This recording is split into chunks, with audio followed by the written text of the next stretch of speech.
I appreciate the opportunity to come back and to chat with you today about the military component of our strategy against ISIL. Our starting point has to be the strategic picture in context.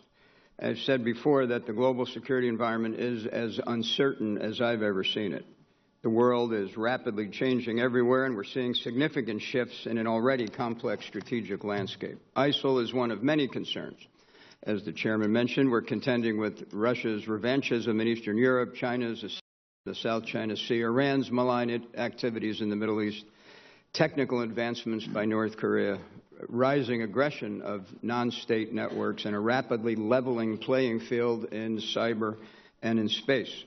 While our potential adversaries grow stronger, many of our allies are becoming increasingly dependent on the United States and on our assistance, and some of our comparative military advantages have begun to erode. What makes this uniquely complicated is that these trends are manifesting themselves simultaneously.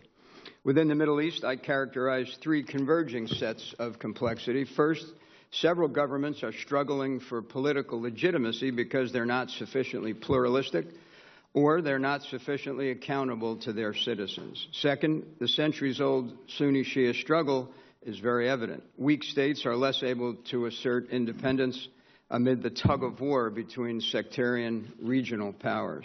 And third, we're seeing rising competition between moderate and radical elements of Islam, and ISIL and others are taking advantage of that competition.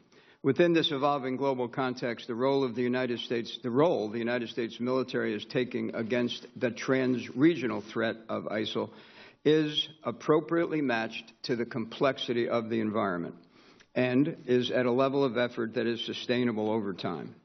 Military power alone, as we've said, will not solve ISIL. I don't think anyone here would disagree with that. All 9 lines of effort need to be considered in the aggregate. This campaign focuses on actively reinforcing and hardening our partners in the region who must, and in most cases are, taking responsibility for their own security. And that's an important point. Enduring stability